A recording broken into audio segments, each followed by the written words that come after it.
नमस्कार, आप देख रहे हैं हम लोग और मैं हूं नगमा। ये जो हफ्ता गुजरा है वो वर्ल्ड मेंटल हेल्थ वीक के तौर पे मनाया जा रहा है। 4 अक्टूबर से लेकर 10 अक्टूबर के बीच मेंटल हेल्थ वीक मनाने की सूचना आई है। अक्सर हमारे मुल्क में मेंटल हेल्थ को नज़रअंदाज किया जाता है और कई दफ़ा इसे गलत भी समझा जाता है। दिमागी बीमारियां जो हैं हिंदुस्तान में उन पर खामोशी बनी रही है, वो पर्दे के पीछे रही है, उन पर बात करना अच्छा नहीं समझा जाता क्योंकि फिर लोग समझेंगे कि शायद आप पागल हैं। नए आंकड़े बताते हैं कि 60 मिलियन यानी 6 करोड़ भारतीय किसी न किसी किस्म की दिमागी बीमारी का शिकार हैं, जिसमें डिप्रेशन सबसे ज़्यादा आम है। अभी भी जो मेंटल इलनेस है यानी दिमागी बीमारी वो सबसे ज़्यादा कॉमन डिसऑर्डर है हिंदुस्तान में, लेकिन फिर भी ये सबसे कम समझी जाती है और भारतीय जो हैं वो इसको अभी भी एक तरह से इस पर एक टैबू है, यानी इस पर बात नहीं करना पसंद करते। और एक अनुमान के मुताबिक दुनिया में 45 करोड़ मनोरोगी हैं। इनका 17% हिस्सा चीन में रहता है, 15% भारत में रहता है। बहुत सारे आंकड़े मैं आपको बता रही हूँ क्योंकि ये ज़रूरी है समझना। 5 से 6 करोड़ मनोरोगी भारत में हैं। मुंबई जैसे शहरों में यानी बड़े शहरों में तो 100 में से 3 मनोरोगी हैं और उन 3 में से 1 न्यूरोटिक भी हैं। मेडिकल साइंस की एक काफ़ी प्रतिष्ठित मैगज़ीन है द लैंसेट, और द लैंसेट साइकियाट्री में एक लेख छपा जिसके मुताबिक अगले 10 साल में चीन के मुकाबले भारत में मनोरोगियों की तादाद बढ़ने वाली है।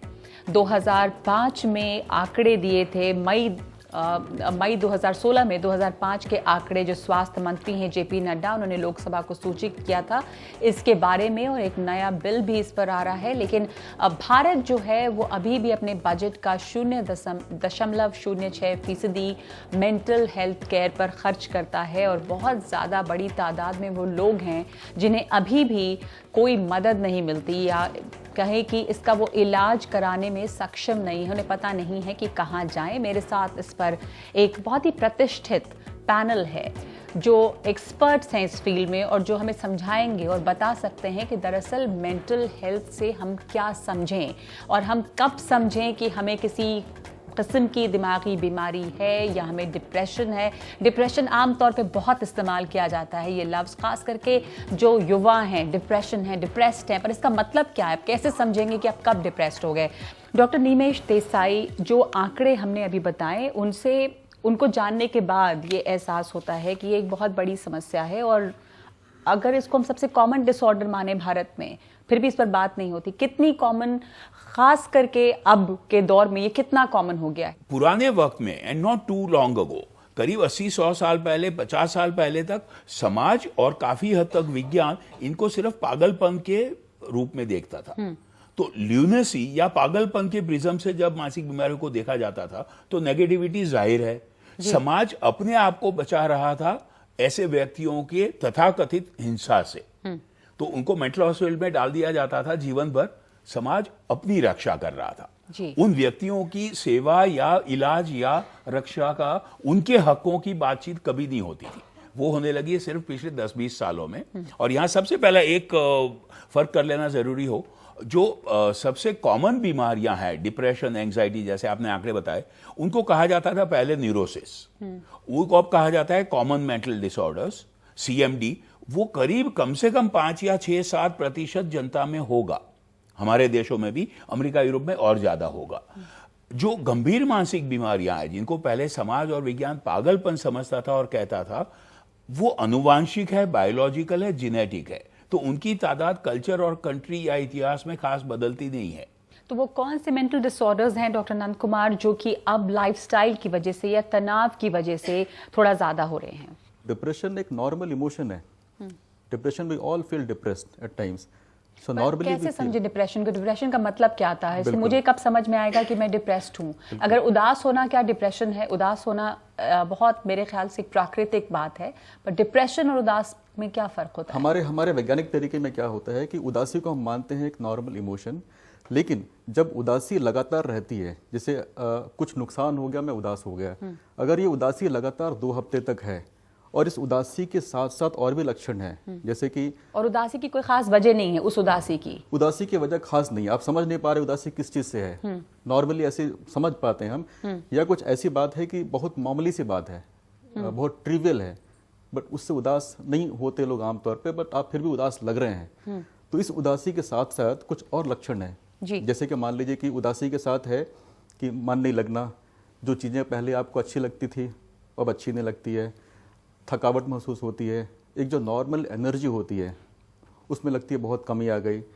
जो एक फीलिंग होती है प्लेजरेबल फीलिंग, अच्छा लगने वाला फीलिंग ऑफ वेलबींग, उसमें कमी आ जाती है, और नींद कुछ कम आती है या अधिक आती है। इसके अलावा ऐसा लगता है कि लोगों से मिलने का मन नहीं करता है, एक सोशल आइसोलेशन सा लगता है, जिससे पहले बात करने का मजा आता था उससे मजा नहीं आता है। तो अगर ये सब सारी कॉमन सिम्टम्स हैं, अगर ये सिम्टम्स हो तो हम समझेंगे कि हमें डिप्रेशन हो सकता है। ये सिम्टम कम से कम होना चाहिए 2 हफ्ते के लिए। 2 हफ्ते अगर 2 हफ्ते तक लगातार ये सिम्टम रहता है तो आप मान सकते हैं कि शायद डिप्रेशन हो रहा हो। मेरे साथ खास मेहमान मुंबई से जुड़ रही हैं शमा सिकंदर। शमा एक्ट्रेस हैं, बहुत जानी मानी एक्ट्रेस हैं, और मैं बहुत शुक्रगुजार हूं शमा की कि वो तैयार हुई हैं कैमरे के सामने आकर बात करने की। हमने देखा कि दीपिका पादुकोण ने इस बारे में बात की है, करण जौहर है, शाहरुख खान है, बल्कि कई सेलिब्रिटीज अब सामने आ रहे हैं इस पर बात करने के लिए, और शायद इससे लोगों को बहुत हिम्मत मिलेगी। उनको आपने उन्हें बहुत मशहूर टीवी सीरीज ये मेरी लाइफ है में देखा होगा।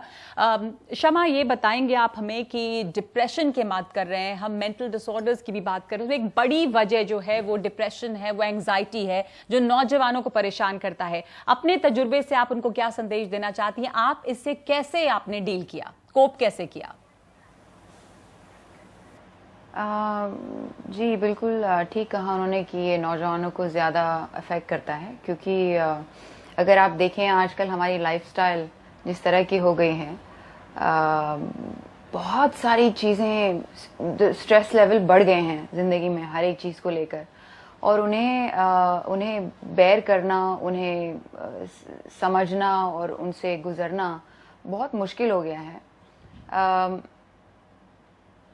मैंने जब मुझे इस बात का एहसास हुआ कि मुझे बाइपोलर डिसऑर्डर है, पहली बात तो मुझे पता ही नहीं था कि ऐसे नाम की कोई बीमारी होती है और इसका इलाज किया जा सकता है। बिकॉज अगर आप इमोशनली किसी वजह से परेशान हैं तो आपको लगता है कि उसकी वजह आपके हालात होंगे या आपकी कोई भी इमोशनल प्रॉब्लम हो सकती है जिससे आप गुजर रहे हैं जी। आपको कभी ये एहसास नहीं होता कि क्या ये साइंटिफिक प्रॉब्लम भी हो सकती है। आपके ब्रेन के केमिकल्स फ्लक्चुएट हो सकते हैं जिसकी वजह से आप इतना ड्रास्टिक बिहेव करते हैं या डिप्रेशन में होते हैं, या आपको लाइफ बिल्कुल जिंदगी में कुछ अच्छा नहीं लगता। और जब ऐसी चीज़ें होती हैं, हिंदुस्तान में स्पेशली मैंने देखा है कि बहुत ज़्यादा नॉलेज नहीं है लोगों को। मुझे नहीं था, ना मेरे माता पिता को था। मेरे माता पिता को लगा कि मैं पजेस्ड हो गई हूँ, उन्हें लगा कि मुझे किसी शैतान ने काबू में कर लिया है, बिकॉज हमारे यहाँ ऐसे अंधविश्वास चलते हैं जी। हालांकि वो इतने इन सब बातों में विश्वास नहीं रखते, बट जब उन्होंने इतना ड्रास्टिक बिहेवियर देखा मेरा, तो उन्हें समझ में नहीं आया कि ये कैसे हो सकता है। तो शमा, जब आपको समझ आई ये बात, तो इससे कैसे आपने डील किया? खास करके आप ऐसे प्रोफेशन में है जहाँ पर तनाव बहुत ज़्यादा है, कंपटीशन बहुत है, वो स्ट्रेस है लाइमलाइट का, तो ये चीज़ें वैसे भी बड़ा तनाव में रखती हैं इंसान को। जी बिल्कुल, बहुत ज़्यादा मुश्किल हो जाता है। More than any of this I realize, मैंने ये रिसेंट टाइम में सीखा कि हम एक्टर्स जो हैं कंटिन्यूसली हमारे इमोशंस को टैम्पर करते रहते हैं, हम उनके साथ खेलते रहते हैं। हमें हर दिन एक नया कैरेक्टर प्ले करना होता है और हम एक्चुअली एक नया कैरेक्टर लाइफ में इमेजिन करते हैं, उसमें उस कैरेक्टर की तरह रोते हैं, हंसते हैं, खेलते हैं, कूदते हैं। तो वो आप हर एक मोमेंट पे अपने दिमाग से कंटिन्यूसली प्ले कर रहे हैं। सो इट्स नॉट नेचुरल, वो कहीं ना कहीं आपको बुरी तरह से इफेक्ट करेगा। और मैं लकी थी, मेरे दोस्त थे जिन्हें पता था, जिन्होंने साइकोलॉजी पढ़ी हुई है, और उन्होंने कहा कि आपको बाइपोलर डिसऑर्डर है। तो मैंने पहले कहा कि ये क्या होता है, तो उन्होंने कहा कि ऐसे होता है। तो मैंने मना कर दिया एज यूजुअल, जैसे सब कहते हैं कि मेरे को डॉक्टर के पास नहीं जाना है क्योंकि मैं पागल थोड़ी हूँ। सो उन्होंने कहा no, it has nothing to do with madness, आप चलिए मेरे साथ, आपको वाकई में आपका इलाज हो सकता है। और वो मुझे पहले जब लेकर गए डॉक्टर के पास, मुझे फोर्सफुली लेके गए और मैं इंटरेस्टेड नहीं थी जाने के लिए। बट धीरे धीरे जब मैंने रियलाइज किया कि चेंजेस आ रहे हैं, इट टेक्स टाइम। ऐसा नहीं है कि आप सडनली जाएंगे और एक गोली खा लेंगे और आप बहुत अच्छा हो जाएंगे। It takes a lot of time and बहुत हिम्मत, बहुत मेहनत लगती है। It's not easy. आसान It's नहीं a है very, ये। very dark बिल्कुल, और phase. मैं- आप जैसे It's लोग not जब easy. सामने आकर इस बारे में बात करते हैं तो वो बहुत अच्छी बात है, क्योंकि बहुत सारे लोगों को हिम्मत मिलती है इस बात से। और जैसा आपने कहा कि आपको भी पहले लगा था कि मैं पागल थोड़ी हूँ, डॉक्टर के पास क्यों जाऊं, तो ये जो स्टिग्मा है वो उससे हटता है। जी। जी और एग्जैक्टली खास करके इसलिए मैं चाहती थी कि मैं आके बात करूं लोगों जी। को। आपने इन्होंने जिस हिम्मत की बात की, अपने आप से और दोस्तों से ये स्वीकार करना कि मुझे मदद की जरूरत है, डॉक्टर के पास जाना और इस प्लेटफॉर्म पे आके पब्लिक में बात करना सराहनीय है, बहुत काबिल तारीफ है। मैं चाहूंगा हम लोग आपकी हिम्मत को सराहें। बिल्कुल बिल्कुल। मैं आपसे पूछना चाहती हूँ कि बहुत जैसे हमने सुना वहाँ जिया खान का जैसे मसला था, सुसाइड किया उन्होंने, डिप्रेशन, किसी ना किसी तरह की दिमागी प्रॉब्लम। प्रत्युषा बैनर्जी, बात उठी कि डिप्रेशन था, तो उस पर भी आप कुछ कमेंट करना चाहेंगे? आपको लगता है कि जिस तरह का स्ट्रेस होता है, हर दिन नया काम तलाशने का, टॉप पे बने रहने का, काम मिलने का, तो ये कितना ज्यादा होता है इस तरह का जो स्ट्रेस है यहाँ इस आपकी फील्ड में? बहुत बड़ा है ये, बहुत बड़ा कारण है ये इन सब चीज़ों का, ऑनेस्टली डिप्रेशन में जाने का। बिकॉज आजकल वैसे भी फॉरगेट अबाउट इंडस्ट्री, मैं आम लोगों को देखती हूँ जो इतनी उम्मीद रखते हैं अपने बच्चों से, पेरेंट्स इतनी ज्यादा कि उस बच्चे को बेचारे को लगता है कि मैं तो कुछ भी कर लूं तो मैं कम हूं। और अगर वो स्कूल में जाता है तो उसे स्कूल में एक ही तरह की शिक्षा पढ़ाई जाती है, हर एक बच्चे को एक शीप की तरह बनाया जाता है। किसी जरूरी नहीं है कि हर एक इंसान एक ही तरह का है, हम सब अलग हैं, हम सबके अलग अलग पॉजिटिव नेगेटिव्स हैं। अगर हम उन्हें देखकर एक बच्चे को पालें बढ़ें तो वो इस हद तक पहुंचेगा ही नहीं। बिकॉज हमें लगता है कि ये सिर्फ जवानी में ये सारी प्रॉब्लम्स आती हैं, बट इनकी जड़ तो बचपन है। और ये मैंने ना सिर्फ अपने साथ बल्कि बहुत सारे लोगों के साथ देखा है, हर एक इंसान के साथ मैंने देखा है कि आपको कोई ना कोई चीज ऐसी होगी जो बचपन में किसी से ने कही होगी और वो आपके अंदर बैठ जाती है जब आप बड़े होते हैं। तो जब एक बच्चा बड़ा हो रहा है, एज ए सोसाइटी हमारी जिम्मेदारी है कि हम उसे कंपैशन दें, हम उसे प्यार दें, हम उसे सपोर्ट करें ताकि वो बड़ा होके इस स्तर तक पहुंचे ही नहीं। 40, 50, 60 साल पहले जैसे हमने आपसे कहा, आप you are in great company, not just Robin Williams, Meena Kumari, Guru Dutt, most creative artist of Hollywood and Bollywood. लेकिन उन वक्त उन समय में, उन दशकों में ये जागरूकता नहीं थी, ये हिम्मत नहीं थी जो आप लोग अब दिखा रहे हो। और इसलिए गुरुदत्त जी और मीना कुमारी जी बहुत सफर करके इस दुनिया से गए।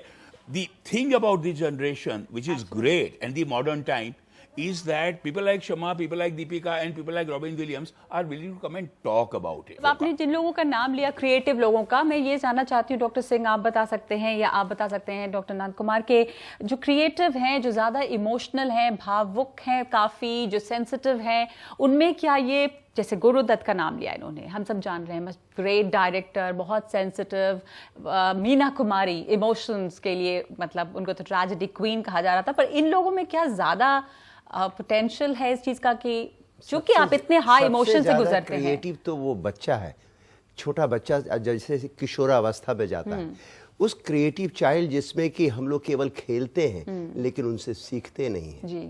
हम बच्चों से खेलते तो हैं लेकिन बच्चों से सीखते नहीं हैं। जिस दिन माता पिता, अभिभावक बच्चों से सीखना शुरू कर दें बजाय कि केवल खेलना शुरू कर दें, तो शायद आपका जो समस्या है जी, ये बीमारी जो बाद में आई है, जैसा उन्होंने भी बाइपोलर, कहा कि बचपन के घाव होते हैं जो बाद में उभरते हैं, तो तो बचपन में में आप कैसे कोप कर रहे हैं, उससे डील कर रहे हैं, वो बहुत बहुत नाशूर हम important पैदा करते हैं इस जी। घाव को।